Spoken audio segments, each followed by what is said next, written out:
No matter whether you are planning to study, live, or working abroad, one thing is clear: you need English. But wait, if you've already gone abroad, do you still need to keep practicing English? The answer is absolutely yes. Why? Because there are so many fellow Chinese around, and honestly, they can feel like a cheat code. For example, if you don't understand something in class, you can ask in Chinese. If you're stuck on homework, ask. If you want to know where to buy cheap groceries, someone will always tell you. Oh, I really have to say my classmates are amazing. Life becomes so much easier. That's what having a cheat code feels like.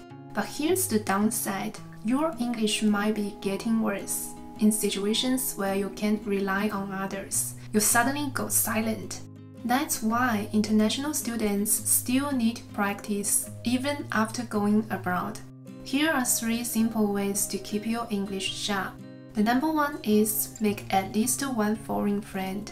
If you can make a friend who's a native English speaker, it will do wonders for your speaking. They could be a classmate or someone you meet through school clubs or volunteering. If you share hobbies and hang out now and then, your English will naturally improve just by chatting. No pressure to study is the easiest way. You'll start picking up their pronunciation and intonation without even trying. Plus, native speakers usually have a rich vocabulary and can help you learn real, authentic expressions. But let me be honest, while making foreign friends helps a lot with fluency, you are not going to correct your grammar or slow down just because you are learning. So sometimes if your English foundation isn't solid yet, it can be really hard to keep up with the conversation. So privately, I also take a one-on-one lessons with professional teachers to improve my listening and speaking skills in a more structured way. Could you explain to me what does that mean, subcultures? Subcultures are like smaller cultures. People who put black on their face, like gothic people, maybe they change their hair, they like rock music, stuff like that. That's kind of subculture. I think the different communities have a different subcultures. For Yeah, example, you mentioned like the hair, the clothes, and are different from different community, and they have a different rule. People make subcultures because they can strong the identity. The people like some kind of music, they make a hair to that other people know they like it. Right, exactly. It's about showing your personality, isn't it? Yeah. I've been using a platform called italki, where you can find over 30,000 teachers from all over the world. It's completely personalized one-on-one learning, and you can book a license based on your goals and your schedule. Even if you're super busy with school or work, it's really flexible. You can filter and choose a teacher that suits you best. You can even find English teachers who speak in your native language, which is super helpful if you're just getting started. And the best part is pay per lesson. So there is no subscription, no long-term commitment, and you only pay when you want to learn. If you want to give it a try, check out the link down below the description box. The first 50 users who use my promo code will get $5 off their first lesson. Number 2 is live with native speaker. Living with a native speaker is such an easy way to get free speaking practice every day. You can try homestay, flighting with foreign roommates, or school-arranged accommodation.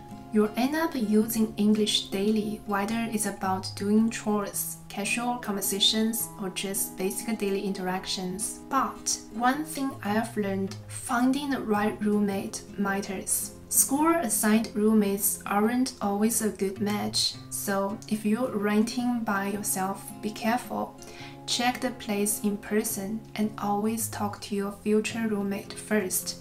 Read between the lines, see if their habits, vibe, and living style matches yours. And for girls, I'd strongly recommend choosing female roommates for safety. Don't underestimate this. A good roommate can save your 60% of your future stress. And last one is build your vocabulary.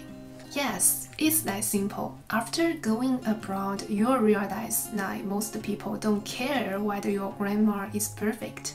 As long as you say the right words, they will understand you anyway. Just think about it. If a foreigner speaking your native language, even if the grammar is strange and pronunciation isn't perfect, you still understand, right?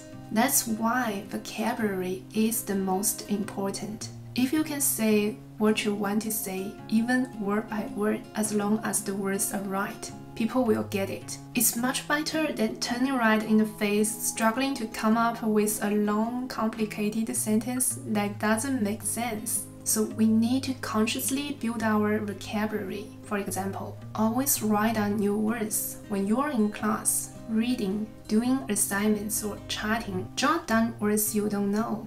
Use translation tools to help learn. When you don't know how to say something, look it up, memorize it, and next time you can use it directly.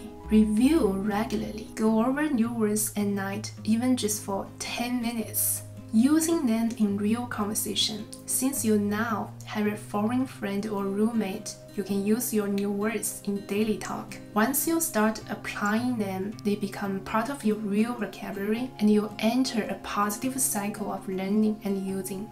And if you're learning with a teacher on italki, there is also a perfect place to practice new words. If you are interested, don't forget to check the description down below to grab your $5 discount and start your own lesson. Hope these tips are helpful for you. Wishing you all the best. Bye!